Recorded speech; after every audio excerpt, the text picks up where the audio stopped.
Hey everyone, Julian here, and today I'm going to be bringing you the much requested how to make Filth on Acid style techno. So, as usual, you can get the project file and samples from this video in the description, and if you're a patron on my Patreon, check there because it'll be available shortly. And yeah, let's get started. So, we're at 130 BPM, this is the loop you heard in the intro, and the first sound we got going on here is this bass, which sounds like this.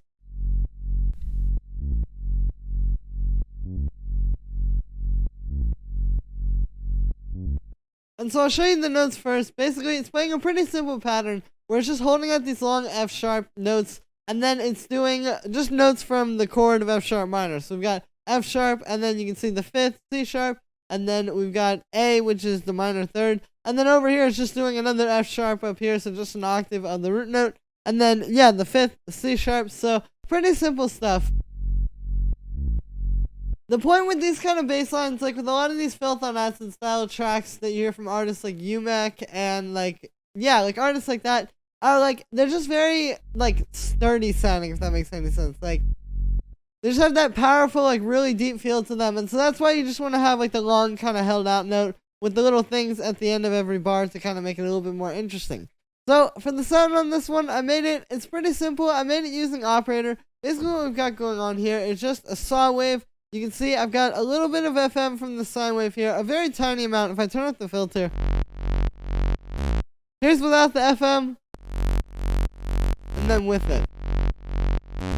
So yeah, it's not doing a whole lot, just kind of gives it a little bit of a different texture. But then I've got that going into a low pass filter, which filters out the highs and just kind of focuses on that nice low end that we want. You can see I've got it key tracked a little bit, meaning basically the higher the note that you play on the keyboard, the more open the filter is going to be, which is nice for those notes where it kind of jumps up really quickly. Then after that, I've got a bit of drive on the saturator here. You can see, yeah, I've just turned up the drive, and it's just making it a little bit more powerful, a little bit more warm as well. Then after that, I have this auto pan, and with the auto pan, what I'm doing is sort of doing like a simulated sidechain type of thing. You can see I've got the phase on 0, and I've got it on quarter notes, and then I've got it on the saw waveform, and I'm using the shape, and it's inverted. And yeah, this is just doing that kind of like pulse on the sound, because this kick is a little bit, I don't know, I don't really like sidechaining things to the kick all the time, because you're kind of at the mercy of how that kick responds with the sidechain. But with this, you can really shape it more. So yeah, and then the last thing I have on here is just this EQ8. It's cutting out around 100 hertz because that's where the kick is mostly hitting, and you don't want the bass and the kick to be kind of clashing. And then it's also boosting some of that low end there, just to kind of make it a bit more powerful. So then the next thing we have here is this kick, which sounds like this. The way I made this kick was basically I took this sample, just like a pretty solid, like punchy kind of techno kick, and I took it in here, and you can see I've added a pitch envelope to it. I also kind of shaped the amp envelope so it's not as long. And then yeah, I added this pitch envelope, and so what the pitch envelope does is it just goes from like a very high pitch, in this case 20 semitones up, down to the pitch of the original sample. And when you do it really quickly like this, you can hear it's adding a lot more impact to the kick there. Now another thing with this is you can see the sample is in key. It's landing on F sharp there, and that is the key of the track. So yeah, you definitely want to have your kicks tuned for this kind of stuff, because like I said, it's really a lot of this is resting on just how well the low end works together. So then after that, I've got this drum bus here. You can see I'm just using it to give it a bit more power with the crunch and the drive. And you can also see I've added a tiny bit of boom to this. So with the boom, I'm just using it to kind of,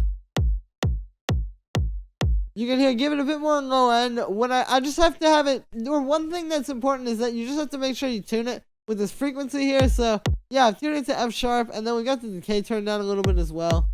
And yeah, then after that, the last thing I've got on here is just an EQ8. And with this EQ8, I'm doing a few things. I'm boosting the low end a bit. You can see I'm also cutting around like 235 hertz. So that's just kind of getting rid of some of those boxy frequencies. And then you can see I'm boosting up here as well, which helps to make it a little bit more clicky and kind of powerful in the high end. So yeah, so then I have the kick and the bass bust together in this group, and the reason why I'm doing this is because since these two things are really like the foundation of the track, like the low end is really where a lot of this like main stuff that powers the groove is happening, you kind of want to put these two things together and process them together. So that's what I've done here. So here's what they sound like with no group processing. You can hear they're kind of weak, not really cutting through the way you would want them to, but when I add this stuff on, there we go, it gets a little bit more powerful, and yeah, it really cuts through the mix there. So the first thing I have here is a saturator, which on its own sounds like this. This is just to give it a bit more kind of warmth and texture. I'm turning the drive up a little bit, and then I've got the bass frequency up a little bit as well. And yeah, again, this just helps to really give it that like more warmth and kind of drive it forward just a little bit more. Then the next thing that I have here, and the last thing as well, is this compressor, and I'm just using this to do a tiny bit of compression.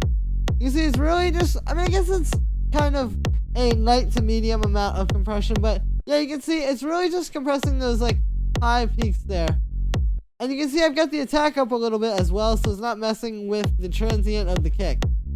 But yeah, so you can hear this really makes, even though it's very subtle, it makes a big difference.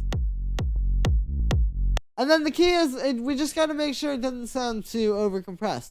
Then the next layer we've got here is this ARP, which sounds like this. So I want to have something kind of melodic in here. Basically, this is just playing this simple arpeggio where it's going like this at the start of every bar. And then the next bar is doing that, and then it goes back to that. And then it goes to these things. So it goes D, C sharp, and then F sharp. So basically just a one note up from the fifth, and then the root note of the key. Nothing too difficult. But yeah, this gives it like some nice kind of energy in the high end, I feel like. If I turn this off, you can hear it's not quite as powerful. Like, this kind of feels more like the outro. But when the ARP is in there, it's got a lot of nice energy. So the way that I made this sound was using analog. You can see we got two saw waves here. I've got one an octave up and 7 semitones up, or an octave and 7 semitones up, I guess I should say. And then we got this one, which is just the regular octave. So this is kind of helping to make it sound a bit more fat, like. You can hear that if I turn off the 7 semitones. It's almost like not quite as fat, you know? So yeah, kind of a nice technique there. After that, I've got those oscillators going into this low-pass filter, which has an envelope on it. You can see it's just doing kind of like a pluck. We've got the amp envelope set very similarly. And then the last thing I have in here is just a little bit of vibrato, just to make it a little bit more interesting sounding. After that, I have this phaser, and what I'm doing with the phaser is, you can see I've got the dry wet at 58.4%, and we don't have any modulation. I'm just using this as almost like a filter, or kind of like a sonic shaping tool. Like, there's without it. You can hear it's just giving it this cool, kind of more, almost metallic, like very mid-rangey texture that I like a lot on this. And it makes it a little bit fatter as well.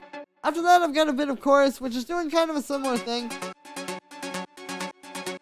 Just kind of helping to beef it up and give it more space in the mix.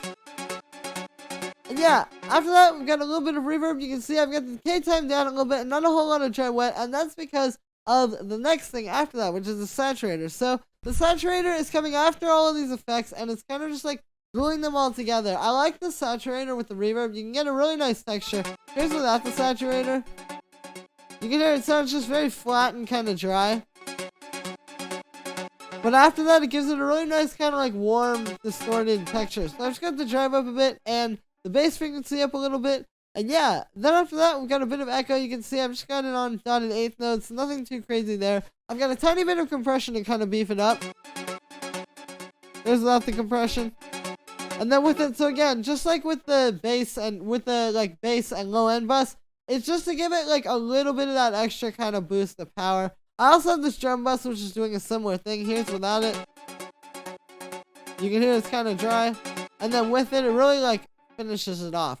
Then after that, I've got an auto pan doing the same kind of simulated sidechain thing that I had on the bass. And then we just have an EQ8 cutting out the low end and boosting a little bit of high end. So then the next thing we have here is the 303, which sounds like this. This is pretty simple. It's just playing F sharp. The sound that we've got here is made using analog. And what this is basically like a pretty simple 303 sound, and then it's just like the processing on it that makes it a little bit more unique. You can see we just got a saw wave going through a low pass filter here with a lot of resonance, really nothing too crazy. And then yeah, so here's without any of this stuff. So the first thing we have on here is this overdrive, which sounds like this. So you can hear I've got the dry wet all the way up, and that's just giving it more crunch and kind of making it sound a little bit more like textured and colorful. After that, I've got a saturator, which you can hear is just kind of like driving that home a little bit more. And then I have OTT. And so OTT really kind of takes it over the edge there. You can see I only have the amount at 33%, but it really helps to kind of just make it a bit stronger. So after that, I've got a bit of echo. You can see it's just playing eighth notes, which is nice with these kind of like faster notes where there's a lot of room. It's nice. You really like hear the delays. And yeah, then I've got a drum bus. Just kind of beefing it up a bit, similar to how I use it on the ARP/lead thing. And then I just have this auto pan doing another kind of like sidechain pulse. And then we got an EQ8, which is just cutting out the low end, and then I guess cutting there a little bit. Oh yeah, there were kind of like some boxy frequencies there. So then the next thing we have here is all the percussion. So the first set of percussion that we have are these two hi-hats, which sound like this. These are kind of layered together. We've got a more bright one, and then this little kind of more mid-rangey one. So the bright one is just a sample.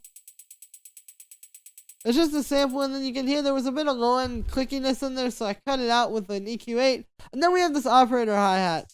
And these are both playing 16th notes. Again, it's playing the same thing as the other one. You can hear it's just some white noise, which I've shaped like this with an envelope, and then we've got that going into a bandpass filter. So, yeah, really simple. You kind of just get, like, some nice bright high-end, and then the mid-range to back it up a little bit. So the next thing I've got here is this little drum rack, which sounds like this.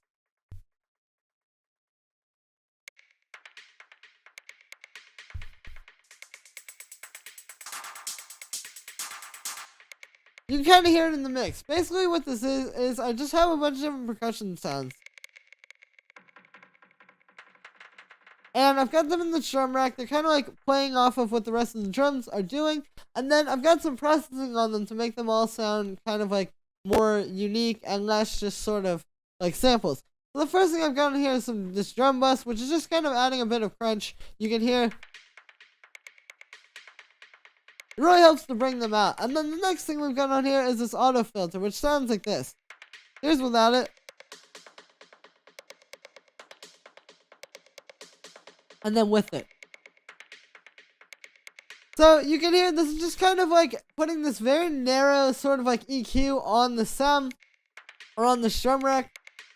Excuse me there. And then it's just kind of like, yeah, helping to make them all sound kind of like one thing. Like when you do such a sharp EQ on a sound or on multiple sounds like this, it kind of just makes them all sound like very similar, you know?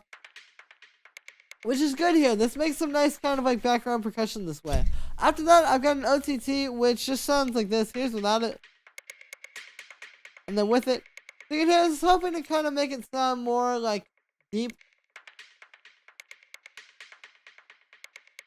And I really feel like it helps to beef them up a little bit as well. After that, we get the simple delay, which is just doing 16th notes. Pretty simple there. And then I've got an echo with that, so they're kind of like playing off of each other. The echo's doing quarter notes, and the simple delay is doing 16 notes. And then the last thing we have on here is just an EQ8 to cut out the low end, because sometimes like echo and OTT can add a little bit of low end. After that, we got this clap, which sounds like this. This is a pretty simple, just kind of like delay clap. Basically, yeah, it's just doing those little 16th note delays, and it's kind of playing some, you know, sort of sparse notes throughout the track. So, like I said, all it is just a simple clap. I've got to go into some saturation here, kind of give it more like warmth and make it cut through the mix a little bit as well, and make it a little bit more cracky. Then we've got an echo, which is just doing 16th notes. Again, it's just like to kind of give it more space since the notes are so sparse. And then we just have an EQ8 cutting out the low end. So the last thing we have in this percussion group is the shaker / hi-hat combo, which sounds like this. This is really simple. It's just a shaker. And then this hi-hat. And then I'm just kind of layering them together. Very similar to those first two hi-hats I showed you, where it's like kind of getting the best of both worlds. Like we have some high end. and then some nice mid-range as well. So I've got a bit of processing on the actual percussion group as well. You can see the first thing we've got here is this reverb. So here's with nothing. You can hear it really doesn't sound that powerful. And it just sounds really like raw and dry. But the first thing I've got in here is this reverb, which sounds like this. So you can see it's a really short reverb, and I've got a lot of pre-delay on it. So it's just giving it a little bit more space and kind of like almost context in the mix. You can hear it really helps to kind of bring everything to life. This is a good technique if you want to, like, if you feel like your percussion feels too dry.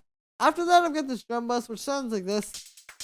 This is doing most of the sort of like gluing everything together, so to speak. You can hear it really helps to bring everything out. And the last thing I just have on here is the EQ8, which you can hear is cutting out the low end and then boosting the high end, because it was a bit dark sounding after the drum bus, and there's also a bit of low end.